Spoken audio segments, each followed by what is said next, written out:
Hello everyone, welcome back to Lakshmi kitchen. ಇವತ್ತಿನ ಈ ವಿಡಿಯೋದಲ್ಲಿ ಒಂದು ಚಾಟ್ ರೆಸಿಪಿ ಯಾವ ರೀತಿ ಮಾಡೋದು ಅಂತ ನೋಡೋಣ. ಅದು ಮಸಾಲೆ ಪುರಿ. ತುಂಬಾ ಸಿಂಪಲ್ಲಾಗಿ ಮಾಡ್ಕೊಬೋದು. ಸಂಜೆ ಟೈಮಲ್ಲಿ ಟೀ ಕಾಫಿ ಜೊತೆಗೆ ಈ ಸ್ನ್ಯಾಕ್ಸ್ ಇದ್ದರೆ ತುಂಬ ಚೆನ್ನಾಗಿರುತ್ತಲ್ವಾ.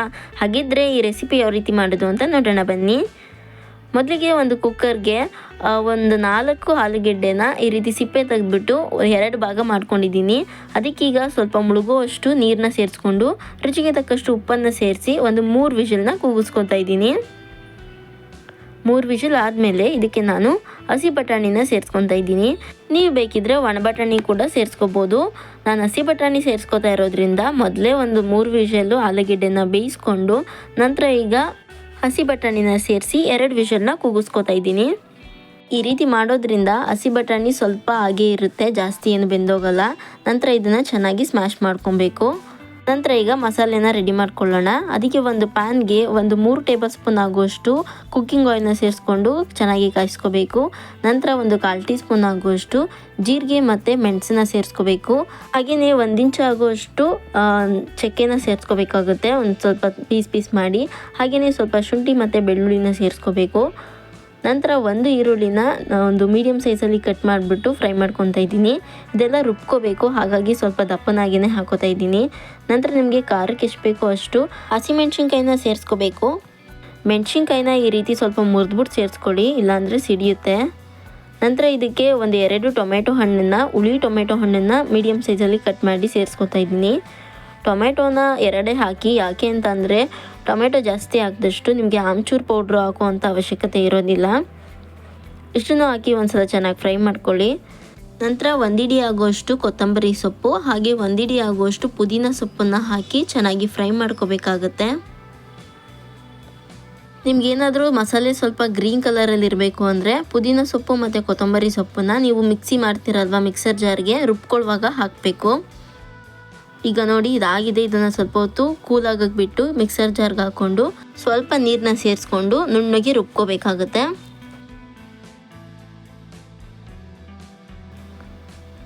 ನೋಡ್ತಿರ್ಬೋದು, ಈ ರೀತಿಯಾಗಿ ನಾನು ನುಣ್ಣಗೆ ರುಬ್ಕೊಂಡಿದ್ದೀನಿ.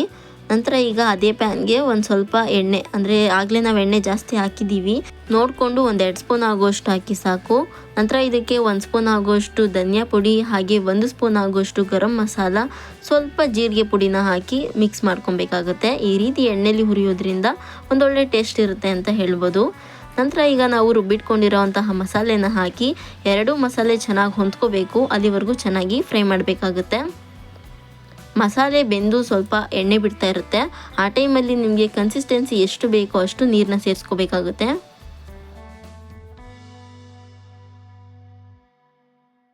ನಾನು ಸ್ವಲ್ಪ ಮಿಕ್ಸರ್ ಜಾರ್ಗೆ ನೀರನ್ನ ಸೇರಿಸ್ಕೊಂಡು ಹಾಕ್ತಾ ಇದ್ದೀನಿ. ನೋಡಿ, ಈ ರೀತಿ ನಿಮಗೆ ಕನ್ಸಿಸ್ಟೆನ್ಸಿ ಎಷ್ಟು ಬೇಕಾಗುತ್ತೋ ಅಷ್ಟು ನೀರನ್ನ ಸೇರಿಸ್ಕೊಳ್ಳಿ.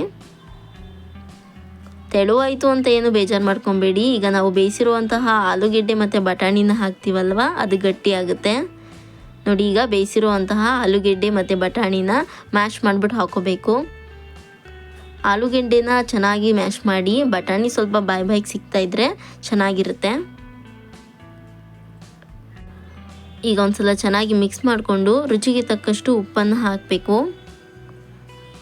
ಉಪ್ಪು ಹಾಕಿ ಒಂದ್ಸಲ 1-2-3 ಕುದಿ ಬಂದರೆ ರೆಡಿಯಾಗಿರುತ್ತೆ ಮಸಾಲೆ ಪುರಿ ಮಾಡೋದಕ್ಕೆ. ಇದು ಕೂಡ ಚೆನ್ನಾಗಿ ಬೆಂದು ಸೈಡಲ್ಲೆಲ್ಲ ಎಣ್ಣೆ ಬಿಡ್ತಾ ಇರುತ್ತೆ, ಅಷ್ಟೊತ್ತು ಬೇಯಿಸ್ಕೊಂಡ್ರೆ ಸಾಕಾಗುತ್ತೆ. ನೋಡ್ತಾ ಇರ್ಬೋದು, ಸೈಡಲ್ಲೆಲ್ಲ ಎಣ್ಣೆ ಬಿಟ್ಟಿದೆ. ಈಗ ಮಸಾಲೆ ಪುರಿ ಮಾಡೋದಕ್ಕೆ ಬೇಕಾಗಿರುವಂತಹ ಮಸಾಲೆ ರೆಡಿಯಾಗಿದೆ. ಈಗ ಇದನ್ನು ಯಾವ ರೀತಿ ಮಾಡ್ಕೊಳ್ಳೋದು ಅಂತ ನೋಡೋಣ. ಅದಕ್ಕೂ ಮುಂಚೆ ನಾನು ಪೂರಿನ ಕರ್ಕೋಬೇಕು. ಪೂರಿ ಕರಿಯೋದಕ್ಕೆ ಒಂದು ಬಾಣಲಿಗೆ ಒಂದು ಸ್ವಲ್ಪ ಎಣ್ಣೆ ಹಾಕ್ಕೊಂಡ್ರೆ ಸಾಕಾಗುತ್ತೆ. ಎಷ್ಟು ಒಂದು ಅರ್ಧ ಕಪ್ ಆಗುವಷ್ಟು ಎಣ್ಣೆ ಹಾಕ್ಕೊಂಡ್ರೆ ಸಾಕಾಗುತ್ತೆ. ನೋಡಿ, ಇಷ್ಟು ತಳದಲ್ಲೇ ಇರಬೇಕು ಎಣ್ಣೆ. ಈಗ ಇದಕ್ಕೆ ನಾನು ರೆಡಿಮೇಡ್ ಪೂರಿಗಳು ಬರುತ್ತಲ್ಲ, ಅಂಗಡಿಲಿ ಸಿಗೋದು, ಅದನ್ನು ಯೂಸ್ ಮಾಡ್ತಾ ಇದ್ದೀನಿ.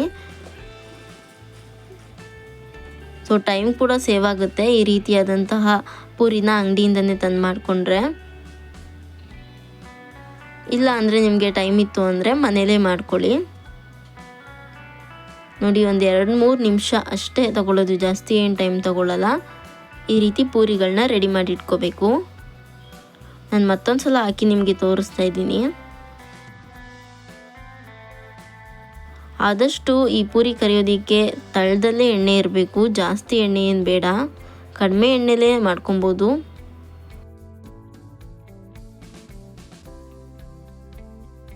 ಇದೇ ರೀತಿ ನಿಮಗೆ ಎಷ್ಟು ಬೇಕೋ ಅಷ್ಟು ಪೂರಿಗಳನ್ನ ರೆಡಿ ಮಾಡ್ಕೊಳ್ಳಿ.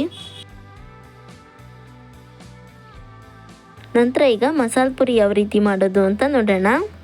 ಒಂದು ಪ್ಲೇಟ್ಗೆ ನಿಮ್ಗೆ ಎಷ್ಟು ಬೇಕೋ ಅಷ್ಟು ಪುರಿಗಳನ್ನ ಹಾಕ್ಕೊಂಡು ಮ್ಯಾಶ್ ಮಾಡ್ಕೊಬೇಕು. ಪುರಿ ಸ್ವಲ್ಪ ನಿಮ್ಗೆ ಬಾಯಿಗೆ ಸಿಗಬೇಕು ಅಂದರೆ ಸ್ವಲ್ಪ ದಪ್ಪನಾಗಿ ಹಾಕ್ಕೊಳ್ಳಿ, ಇಲ್ಲ ಅಂತಂದರೆ ಸ್ವಲ್ಪ ನುಣ್ಣಗೆ ಹಾಕ್ಕೊಳ್ಳಿ. ನಂತರ ನಾವು ಮಾಡಿಟ್ಕೊಂಡಿರುವಂತಹ ಮಸಾಲೆ ಪುರಿ ಮಸಾಲೆನ ಹಾಕ್ಕೋಬೇಕು.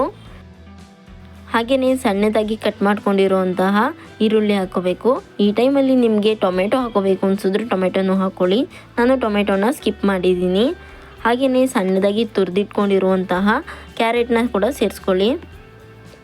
ನಂತರ ನಾನು ಒಂದು ಸ್ವಲ್ಪ ಕಾಂಗ್ರೆಸ್ ಕಡಲೆ ಬೀಜನ ಸೇರಿಸ್ಕೊತಾ ಇದ್ದೀನಿ. ನಂತರ ಇದು ಮೇಯ್ನ್ ಅಂತಲೇ ಹೇಳ್ಬೋದು, ಸೇವ್ ಹಾಕಿದ್ರೇ ಚೆನ್ನಾಗಿ ಕಾಣೋದು ಮತ್ತು ಚೆನ್ನಾಗೂ ಇರೋದು ತಿನ್ನೋದಕ್ಕೆ.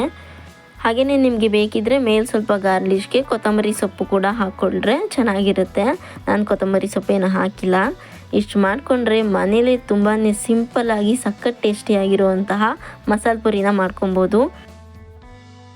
ಸೊ ಈ ವಿಡಿಯೋ ನಿಮ್ಗೆ ಇಷ್ಟ ಆಗಿದ್ದರೆ ಲೈಕ್ ಮಾಡಿ, ಶೇರ್ ಮಾಡಿ ಆ್ಯಂಡ್ ಕಮೆಂಟ್ ಮಾಡಿ. ಮತ್ತಷ್ಟು ಹೆಚ್ಚಿನ ರೆಸಿಪಿ ವಿಡಿಯೋಗಳಿಗಾಗಿ ನಮ್ಮ ಚಾನಲ್ನ ಸಬ್ಸ್ಕ್ರೈಬ್ ಮಾಡ್ಕೊಳ್ಳಿ. Thank you for watching.